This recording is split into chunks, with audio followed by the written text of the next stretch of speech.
Olá jovens, meu nome é Thiago, sejam bem-vindos ao canal Ciência Elétrica e nesse vídeo nós vamos fazer a nossa primeira abordagem acerca dos circuitos não lineares. Mas para isso nós vamos começar estudando as características dos sinais não senoidais. Bom, basicamente, toda forma de onda, diferente do conceito de uma forma de onda senoidal, é denominado não senoidal. E nós já passamos por alguma delas, por exemplo, o sinal de onda quadrada. Mas existem outras que nós vamos encontrar com bastante frequência, principalmente no estudo da eletrônica, como a forma de onda triangular, a dente de serra ou a senoide retificada. O sinal do estágio de saída de muitos circuitos elétricos e eletrônicos pode ser não senoidal, mesmo que aplicamos um sinal senoidal na entrada. Então, um exemplo simples de circuito com essa característica, que estudaremos nas aulas de eletrônica analógica, é o circuito retificador de meia onda. Esse circuito impede que sejam aplicados os semiciclos negativos na carga, empregando um diodo. Então, pessoal, observe que a forma de onda da tensão de saída, em verde, é não senoidal, mas ela tem o mesmo período que o sinal de entrada, em amarelo.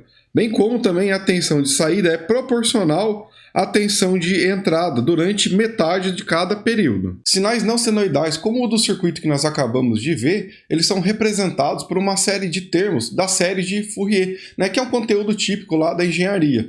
Bom, então nós pegamos para a análise dessa forma de onda, calculamos cada um desses termos da série de Fourier. Dependendo da forma de onda, pode ser necessária uma grande quantidade de termos da equação 1 para representar o sinal adequadamente. Então, a série de Fourier ela pode ser dividida em três partes.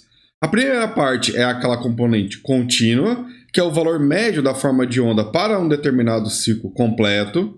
A segunda parte é uma série de termos em seno, que embora não tenham restrições com relação à amplitude, cada um tem uma frequência que é múltiplo inteiro da frequência do primeiro termo da série. A terceira parte é uma série em cossenos. Assim como os senos, não há restrição com relação à amplitude, mas a cada termo dessa série é uma frequência múltiplo inteiro da frequência do primeiro termo da série de cossenos. Então, pessoal, o primeiro termo da série em seno e em cosseno é denominado componente fundamental.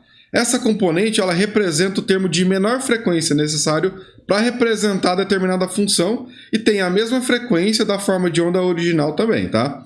Então, outros termos com frequências de ordem maior, múltiplas dessa fundamental, são denominados termos harmônicos. Então, mais uma vez, o termo contínuo da série de Fourier é o valor médio da forma de onda para um ciclo completo.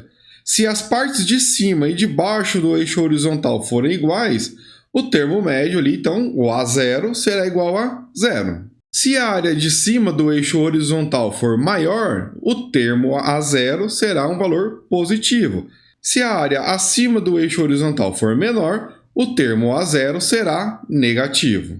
Quando o valor de uma função para t, o tempo ali positivo, é o negativo do valor da função para menos t, ou seja, para tempo antes de zero ali, dizemos que a função é ímpar ou possui simetria central.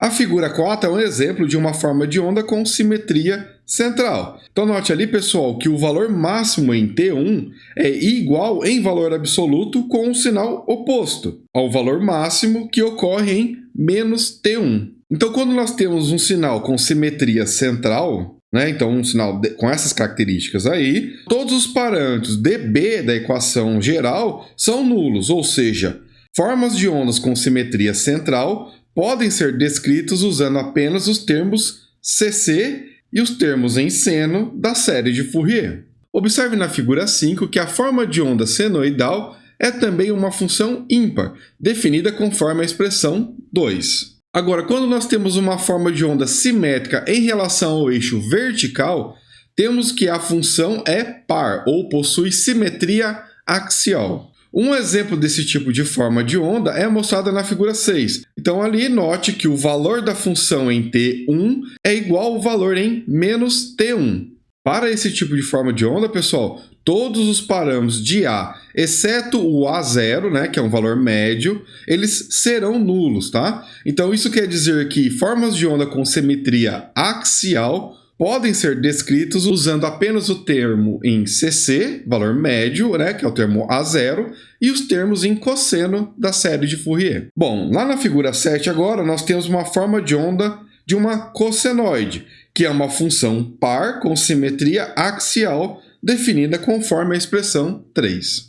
Quando uma função apresenta simetria de meia onda, como mostra aí a figura 8, os harmônicos pares dos termos de seno e cosseno serão nulos, com a forma de onda satisfazendo a expressão 4. Então, essa equação ela descreve o fato de que a forma de onda em um intervalo de meio período, né, ou ali, período t sobre 2, né, se repete no intervalo seguinte, mas com o sinal invertido.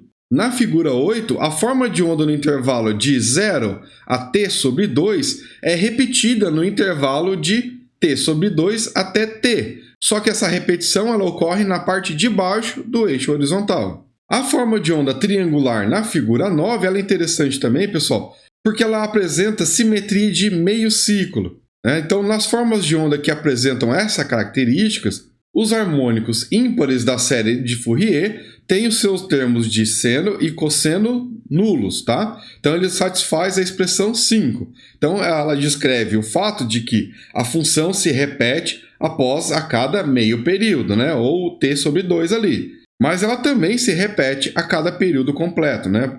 Então, o que mudou em relação à forma de onda da figura 8 é que, para cada semiciclo, na figura 8 nós tínhamos meio ciclo positivo, meio ciclo negativo. Aqui não. Aqui, cada meio ciclo, né, ali t sobre 2, esses meios ciclos são repetidos, né? Bom, agora vamos ver como que a gente determina esses coeficientes, né? Bom, os coeficientes A0, A1 até AN e B1 até BN, eles podem ser determinados usando as expressões 6, 7 e 8, respectivamente, aí, tá, pessoal? Bom, os instrumentos mais comuns para determinar cada um dos termos da série, né, o termo contínuo, o fundamental e os harmônicos, né, são os analisadores de espectro e o analisador de Fourier, que normalmente é uma função integrada à maioria dos osciloscópios digitais, né?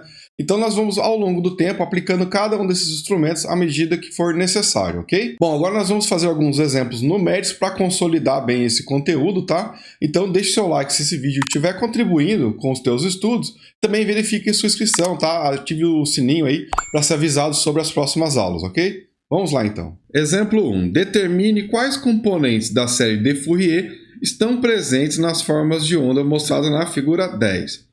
Ok, então nós temos aqui dois sinais, correto? E começando ali com a figura 10A, observe que nós temos apenas valores positivos, né, para esse sinal. Então nós temos aqui que o valor médio ele será não nulo, né? Ele tem um valor médio positivo. Isso significa que há presença do termo ali de A0, né? Um valor positivo. Ainda, pessoal, note que nós temos aqui simetria axial. Então, no eixo horizontal ali, nós temos os valores para t positivo espelhados ali em t negativo, né? Ou seja, nós temos uma função par, resultando apenas em termos de cosseno da expansão da série de Fourier. E como tem simetria de meio ciclo, desses termos de cosseno, apenas aqueles que são termos pares, ok? Na figura 10b, nós temos então o sinal com valor médio nulo. Observe que a área positiva é igual à área negativa, né? Então, nós já podemos falar aqui que o termo A0 é igual a zero. E ainda nós temos aqui simetria central. Então, olha lá para t igual a zero. Note que para quando t começa a ficar positivo a partir de zero, o sinal, nós temos ali uma rampa positiva, correto? E a partir de zero para t negativo, nós temos uma rampa, só que ela é decrescente. Então, nós temos uma simetria central, o que resulta que apenas termos pares em seno dessa série. Exemplo 2. Escreva as expansões em série de Fourier das formas de onda mostradas na figura 11. Ok, na figura 11A, nós temos aqui um sinal constante em 10 volts. Isso significa que o termo A0, né, que é o valor médio, é igual a 10. Já como nós não temos nenhuma parcela oscilatória nesse sinal, nós vamos ter que tanto os termos de A1 até AN serão todos nulos, né, zero, assim como B1 até BN é tudo zero, né? Então a expansão completa ali é apenas que a tensão é igual a 10. No caso da figura 11b, nós temos ali que o sinal ele é simétrico, note que a área do semiciclo positivo é igual no semiciclo negativo, né? Então nós temos que o valor médio é nulo, então o termo A0 é igual a zero. Com relação aos termos de seno, né? Já que é uma função senoidal, a amplitude é de 5 volts, então o termo A1 ele vai ser quanto? 5. E como nós temos um sinal puramente senoidal aqui, não temos ali distorções, modificações, deformações no sinal, os outros termos de A são todos iguais a zero. Os termos de cosseno, ou seja, B1 até Bn, serão todos iguais a zero. Então, nesse caso, o sinal dessa tensão será apenas ali a amplitude de 5 vezes seno de ômega-t. No terceiro sinal, pessoal, observe que nós temos simetria axial, correto? É uma função par. E existe um deslocamento para a corrente aí, né? No caso desse sinal é um sinal de corrente I, onde o valor médio da corrente indicada é de menos 7 mA. Então, nós vamos ter o primeiro termo dessa expansão, que é o termo A0, igual a menos 7 mA, correto? É o valor médio e ele é negativo. Como é uma função par, né, tem simetria axial, os termos de seno serão todos iguais a zero. Então, de A1 até AN, todos são iguais a zero. Agora, com relação aos termos de B, bom, nós conseguimos identificar visualmente facilmente a existência de um cosseno ali.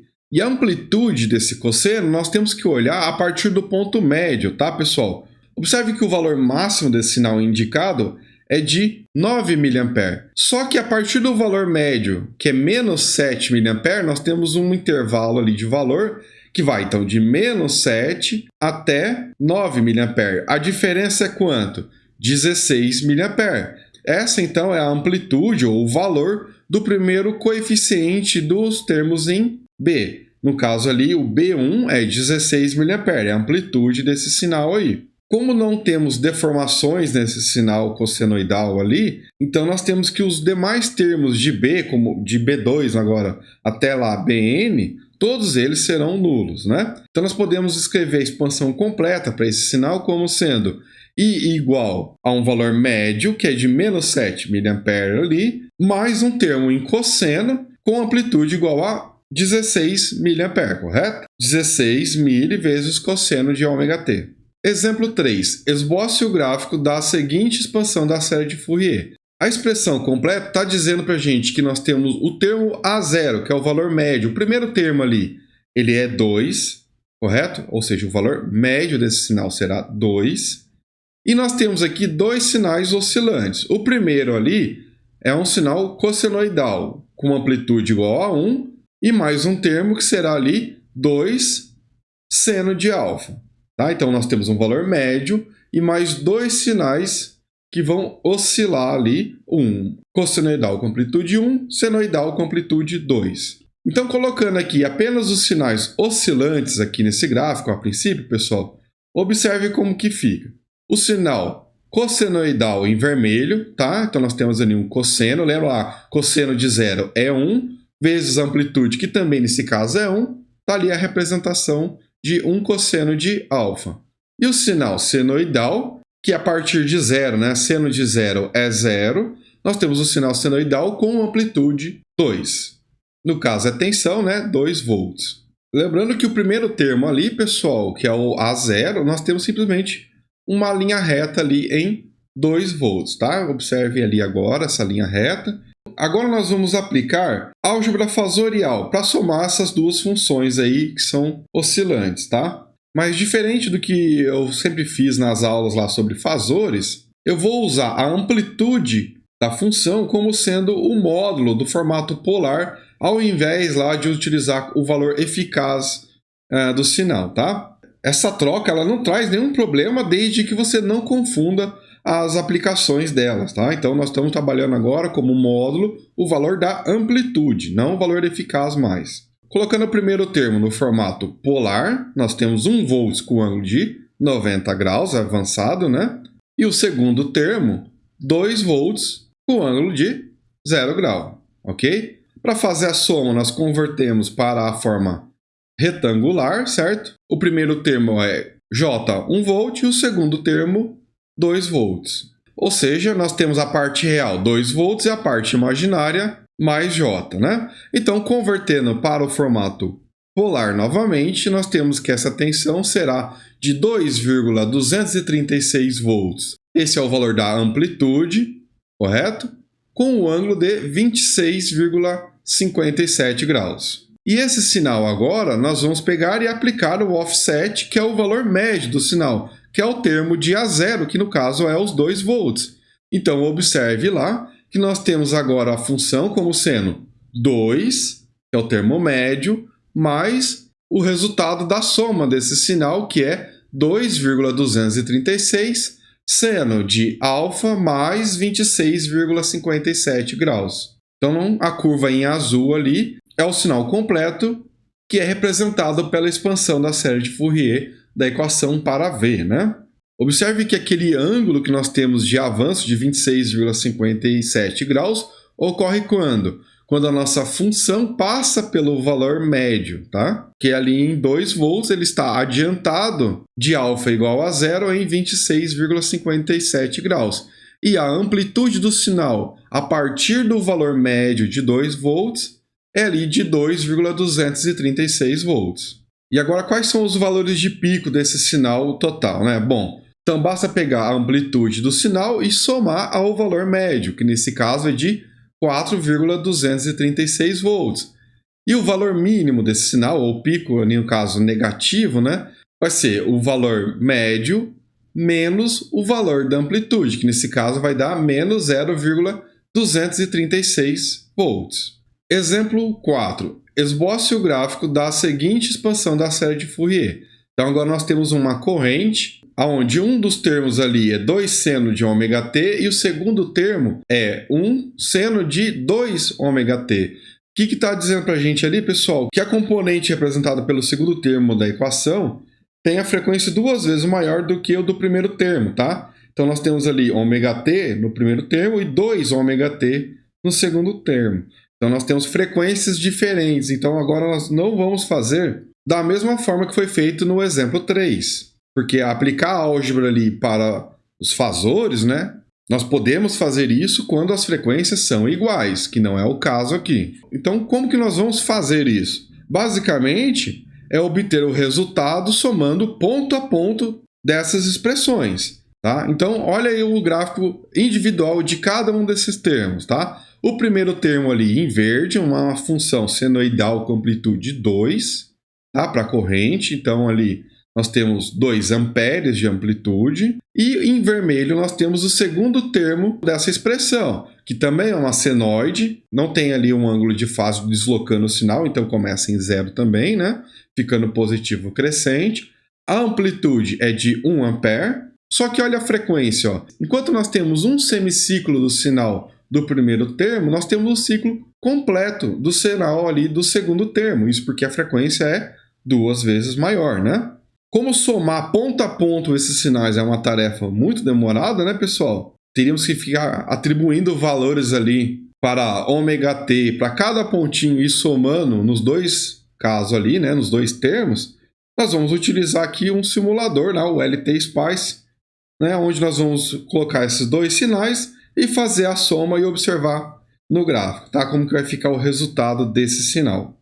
Então, aí está, pessoal, os dois sinais aqui no LT-Spice, onde eu coloquei aqui uma frequência definida, tá? No caso aqui, 100 Hz no primeiro sinal, tá? Amplitude 2, frequência 100 Hz. E no segundo sinal, amplitude 1, só que a frequência o dobro, ó, 200 Hz no caso, poderia ser outro valor de frequência, desde que represente ali o dobro da frequência do primeiro, tá? E para fazer a soma, eu coloquei as duas fontes em série. Então, eu vou fazer a simulação aqui e vamos fazer a medição. No caso do primeiro sinal, tá? Vou pegar aqui na fonte V1. Então, nós temos aqui o sinal partindo para t igual a zero, amplitude de 2 volts, ok? E se eu pegar aqui em V2, pessoal, eu vou pegar já a soma dos dois sinais. Olha como que vai ficar o resultado. Mas como eu quero que vocês vejam também o segundo sinal de forma individual, né? No caso aqui está no nó 1, a primeira fonte, eu vou fazer aqui a subtração do sinal da primeira fonte,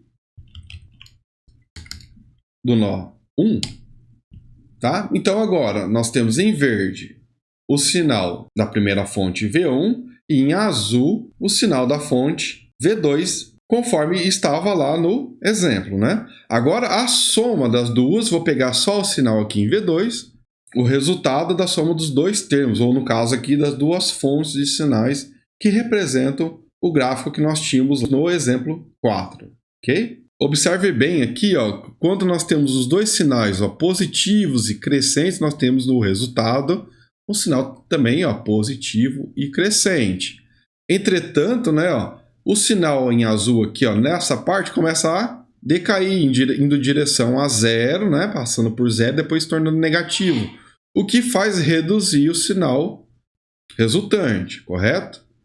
Já nesse ponto aqui, ó, o que acontece? O sinal em verde está diminuindo, mas ainda é positivo, e o sinal em azul ó, começa a crescer novamente.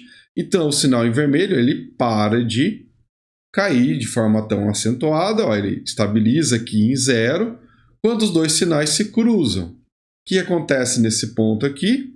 O sinal se torna agora negativo e como um espelho do sinal, né, no semiciclo positivo do sinal de saída. Então, note aqui que esse sinal resultante ele tem a mesma frequência do sinal V1, que é o sinal de maior amplitude e de menor frequência. Ou seja, V1 representa o sinal da fundamental desse sinal. Já o sinal V2 é um conteúdo harmônico desse sinal. Agora nós vamos ver de uma forma um pouco mais detalhada e complexa, porém ela é necessária para sinais mais complexos, ok? Então, pessoal, nós vamos fazer aqui a aplicação de alguns conceitos de cálculo que nós vemos lá nos cursos de engenharia, tá? Eu espero que vocês tenham algum domínio com relação a esse tipo de conteúdo, ok? Vamos lá, então. Ok, exemplo 5. Escreva as expansões da série de Fourier da forma de onda mostrada na figura 14. Então, nós temos aqui uma forma de onda quadrada, né? E agora nós vamos completar os termos aqui dessa expansão da série de Fourier, onde eu coloquei novamente aqui, né, a expressão 1, e vamos achar esses termos aí, A0, A1, A2, e também para os termos de B, correto? Lembrando aqui das equações que são utilizadas para o cálculo de cada um desses termos, ok? Então, nós temos aqui, para A0, a equação 6, para os termos de A, nós temos a equação 7, para os termos de B, nós temos a equação 8. Começando, então, aqui, usando a equação 6 para o termo de A0, né? 1 sobre 2π e a integral indo de 0 a 2π da função respectiva ali do sinal ali da figura 14. O que nós vamos fazer aqui, né, pessoal? Vamos separar em dois termos. O primeiro analisando de 0 a π e o depois de π a 2π, correto? Então a integral aqui está em duas partes. De 0 a π, como é a função ali f de t? Basicamente é uma linha reta de valor Vm, correto? E no caso do intervalo de π a 2π, a função f de t é uma linha reta, é uma constante de amplitude menos Vm. Então vamos substituir isso na função f de t. Tá aí. Agora, pessoal, o que nós vamos fazer, né? Nós vamos pegar aqui e resolver essa integral, que basicamente, nesse caso aqui, né, como é uma linha reta, é uma constante, nós vamos tirar a constante aqui para fora da integral, né, o valor Vm, e estará multiplicando t, dividido agora por 2π, nos intervalos de 0 a π, e no caso do segundo termo da equação, ele é negativo, então vai ficar menos Vm vezes t, dividido por 2π, no intervalo ali de π a 2π. Então, para resolver o primeiro termo, nós vamos fazer o quê? Substituição, né? Colocar π no lugar de t, resolvendo nós vamos ter ali π vezes Vm, dividido por 2π. Se a gente atribuir o valor de 0 em t, vai resultar em 0, então nem precisa aparecer ali. No segundo termo da expressão, nós vamos substituir 2π no lugar de t, então vai ficar menos 2π vezes Vm, dividido por 2π. Substituindo menos π no lugar de t, nós temos menos π vezes Vm dividido por 2π. E o resultado de A0 é igual a 0. Isso é lógico, né, pessoal? Só de a gente observar ali o formato, né, a forma de onda da figura 14, nós temos que a área positiva é igual à área negativa. Logo, o valor médio é zero. Para os termos de A, nós vamos utilizar a equação 7, que é 1 sobre π, a integral de 0 a 2π da função f de t, seno de nt dt, onde n ali vai de 1 ao infinito, né? Sempre com valores inteiros. Então, nós vamos fazer o seguinte. Mais uma vez, dividindo em duas partes aqui essa expressão, né, pessoal? Uma de 0 a π e a outra de π a 2π.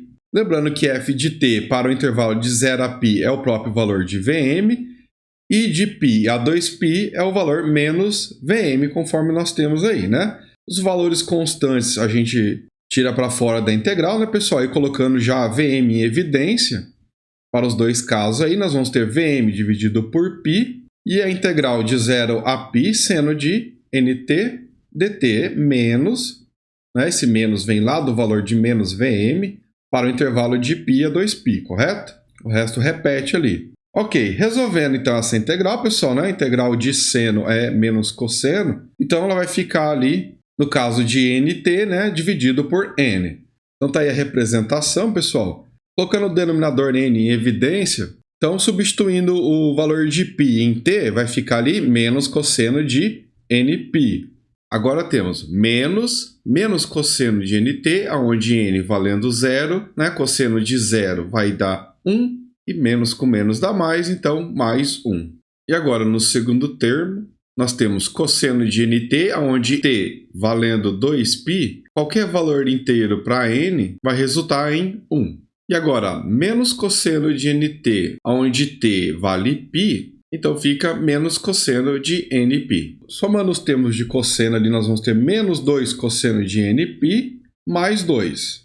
Agora, como exercício, pessoal, pensa assim, ó, sempre que vocês colocarem qualquer valor par inteiro para n, o resultado para a n vai ser zero. Então, por exemplo, colocar ali n igual a 2, você vai ter cosseno de 2π, correto? Cosseno de 2π é igual a 1. 1 vezes menos 2, menos 2. Menos 2 mais 2 dá 0. 0 vezes a amplitude aqui do sinal vai dar 0, não importa. Se você colocar n igual a 4, eu vou calcular o termo de A4. Então, n é igual a 4. Cosseno de 4π vai dar quanto? Mesma coisa, 1. 1 vezes menos 2, mais 2, 0. 0 vezes qualquer coisa é 0. Então, qualquer valor par que você colocar para n vai resultar em 0.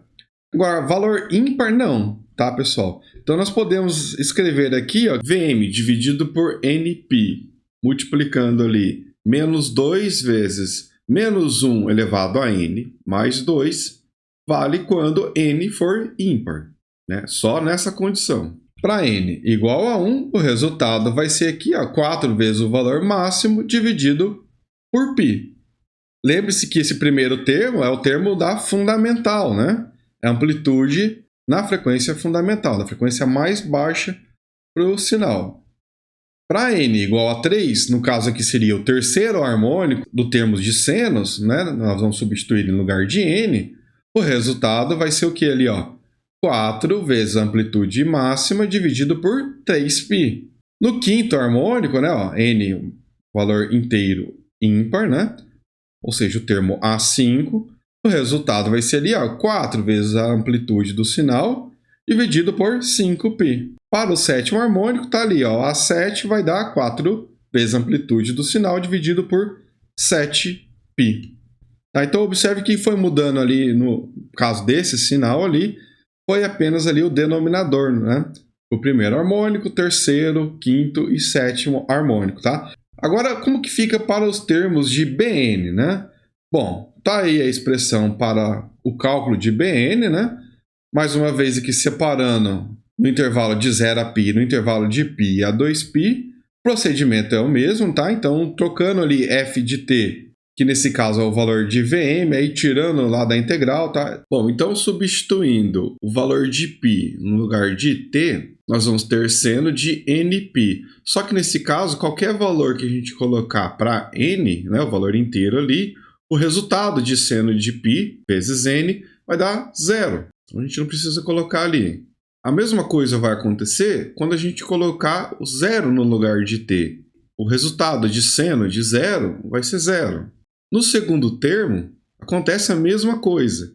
Substituindo 2π no lugar de t, o resultado de seno de n vezes 2π, para qualquer n inteiro, vai resultar em zero. E conforme nós vimos no primeiro termo, né, ao substituir π no lugar de t, seno de nπ vai dar sempre zero também. Ou seja, Vm dividido por π vezes zero é igual a zero. Mais uma vez comprovando que no caso da função ímpar, aqui nesse caso, né, uma função que não vai ter então os termos de cosseno, ou seja, os termos b ali, de bn, né, partindo de 1 até o infinito, todos eles vão ser zero. Então, em resumo aqui, pessoal, olha lá, o termo A0 é zero, né? O valor médio desse sinal é zero. Os termos de AN têm que satisfazer essas condições. Ou seja, para qualquer valor de n par, o resultado de AN será zero. E no caso, para os termos para n ímpar, né, nós calculamos ali até a sétima harmônica, né? Mas daí poderia ir para as outras harmônicas também, tá, pessoal? Aqui não tem fim.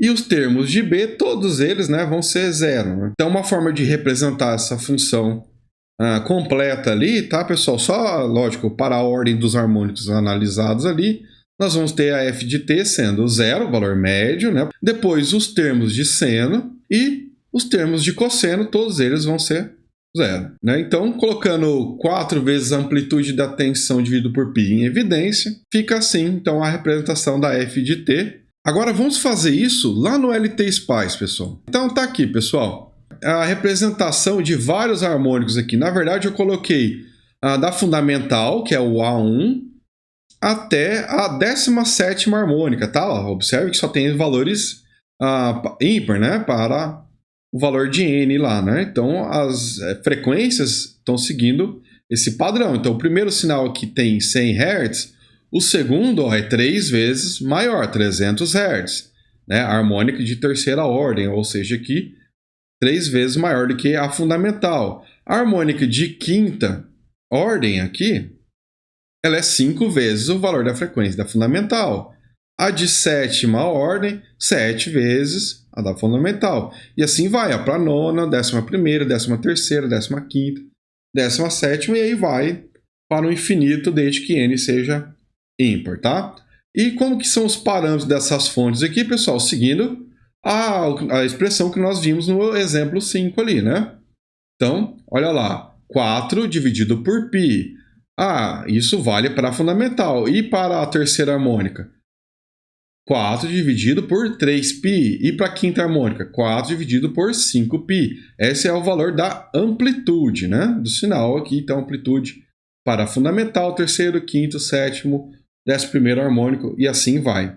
E essa fonte V10 aqui, pessoal, é o sinal da onda quadrada, tá? Que aqui eu fiz ela com amplitude de 1, né? Então ela vai de 1 positivo a 1 negativo, para a gente comparar esses sinais, tá? Então eu vou rodar a simulação aqui, e nós temos aqui em verde o sinal da onda quadrada, tá? É o sinal aqui apenas de V10.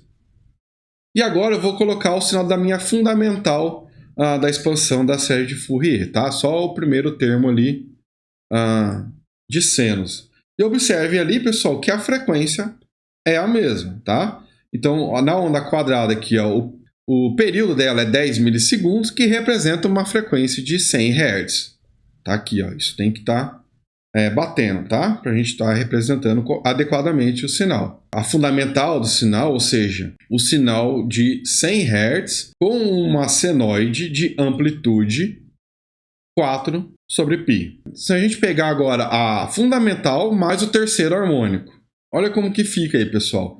Em vermelho, nós temos a soma do sinal V1 com V2. Note que agora esse sinal, né, resultante, ele está mais próximo do sinal quadrado ali em verde. Isso porque agora eu tenho mais termos da expansão da série em comparação com o sinal original. Colocando agora o quinto harmônico, o azul ou verde claro aqui, pessoal, vai se aproximando cada vez mais. Olha lá, o sétimo harmônico, em rosa aqui. Nono harmônico, em cinza, quase marrom ali. Em verde mais escuros agora nós temos o 11º harmônico.